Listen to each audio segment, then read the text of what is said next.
How do we achieve such a great graphic, including an acceptable performance in the Microsoft Flight Simulator 2024 on triple 4K screens in 55-inch?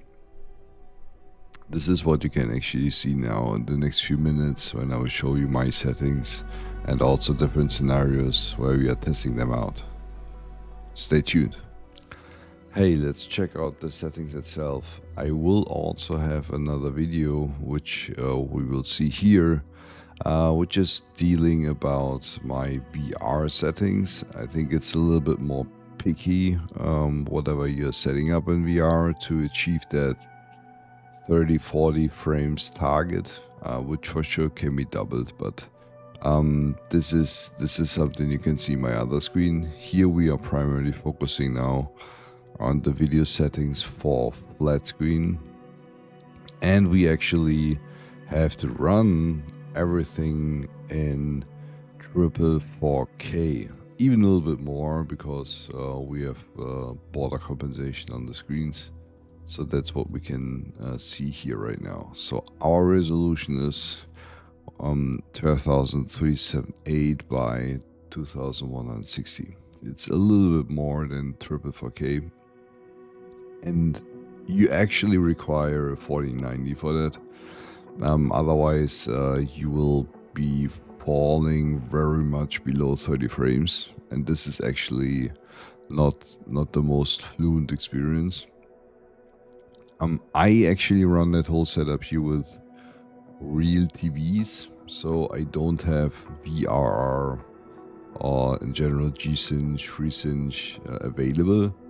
So for me, it is actually from the frames experienced fluency even more important to get relatively high frames.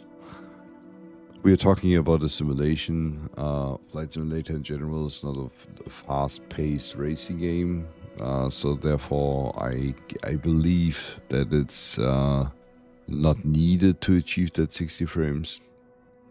But in certain scenarios we will reach that, but there's also a lot of scenarios where we simply don't, because high-dense cities are at the end of the day real resource hog. So what we actually go with is DLSS. I tried all other mechanisms, and I think DLSS with the performance setup works the best for me. I tried the frame generation, but honestly, if you see then the visual quality, if you activate it, it's really bad, I would say, and I was not able to fly with it. It actually hurt my eyes. We kept unchanged the sharpening settings. I think over sharpen things creates aliases, which visually on that resolution is not the biggest deal. You maybe get a little bit more sharper picture. But for me it is fine to keep it at 100. Our reflex low latency we put to yes, and we actually take the full refresh rate of the TVs. A V-Sync I have to activate. If you have traditionally 60 Hertz displays, so mine are now 120 Hertz, but I cannot run them natively, so they would tend to stutter. So therefore I keep V-Sync on, and I run my TVs with 60 Hertz, which is perfectly playable. It's not the best latency wise, but that's actually a question about costs. So if you want to have 55-inch monitors, you actually pay a triple amount of money. So looking into my settings, I actually have a frame rate target for the dynamic settings set to 60. So I'm not quite sure what this dynamic setting really does, but I just have it activated. We actually have set the terrain level of detail to 100. It's the same setting I have in VR.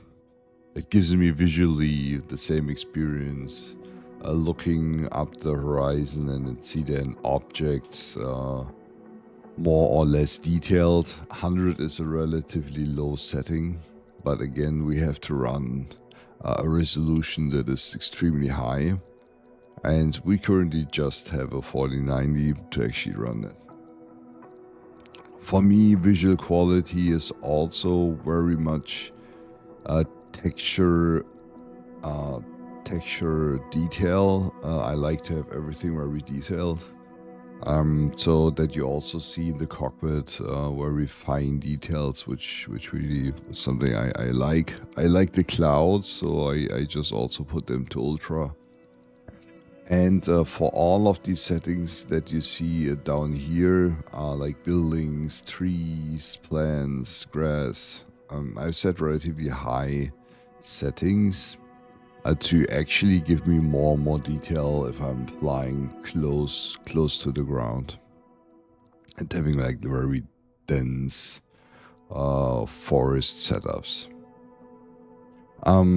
I've set water waves too low. I mean, you're not watching on them very much, so it's something I actually would set beside.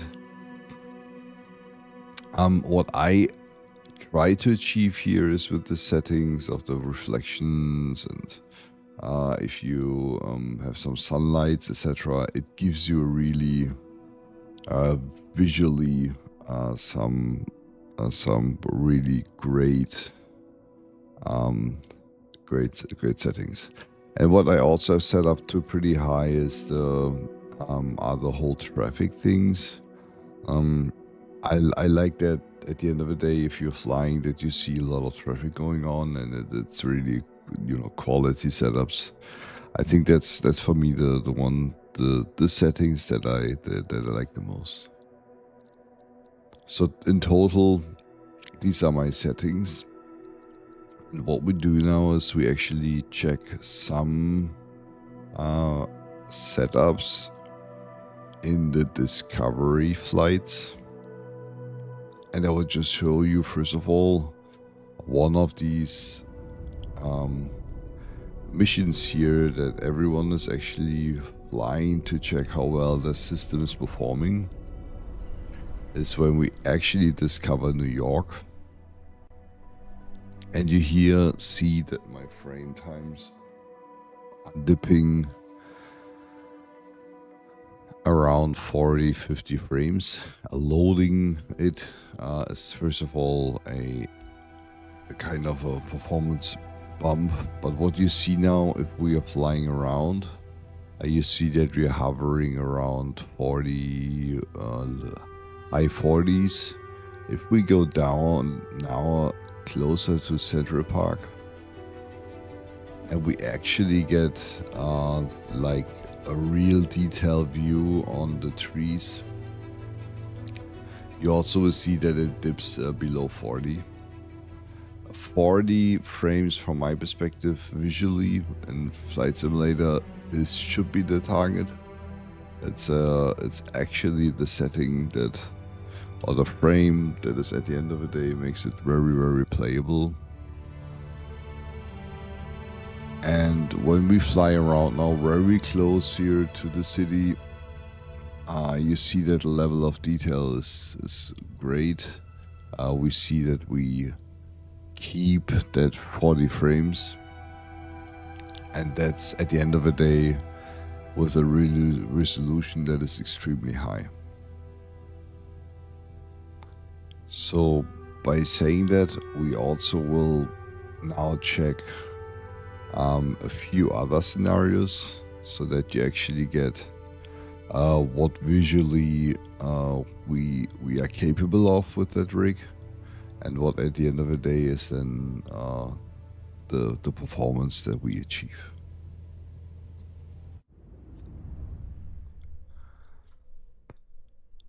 So going now back.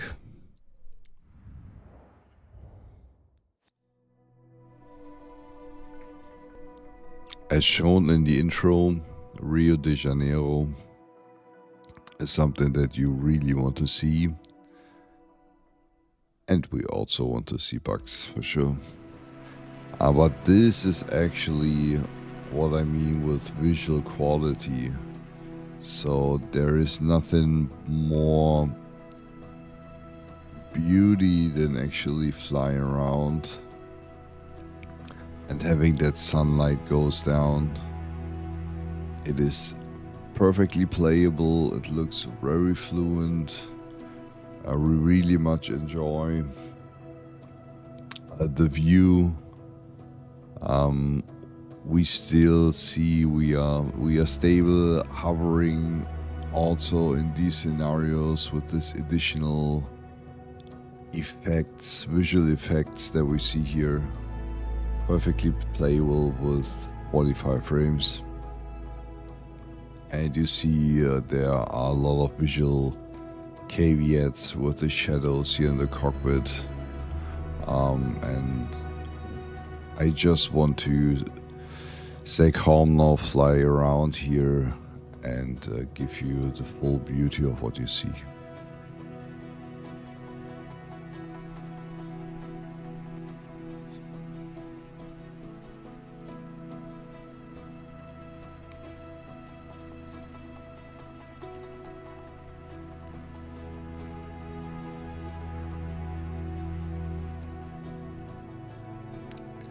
The next scenario we want to tackle now is a more or less city close scenario to show you how and if frames are being impacted by that.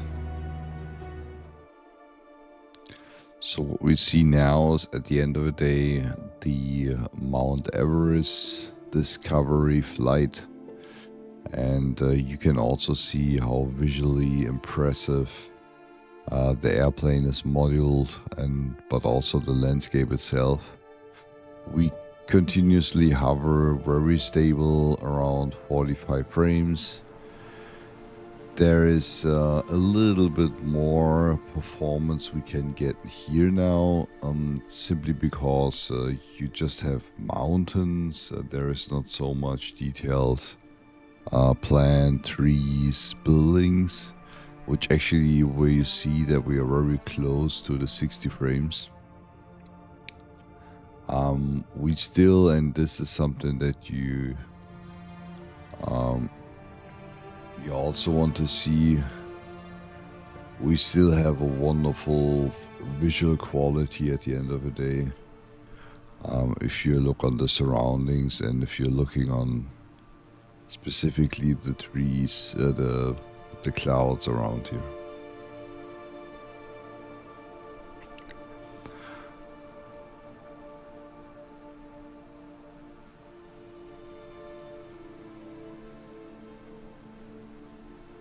With that said, I would like to close that quick tutorial and wish you the best. Reach out if there's something you want to know and we want to chat about.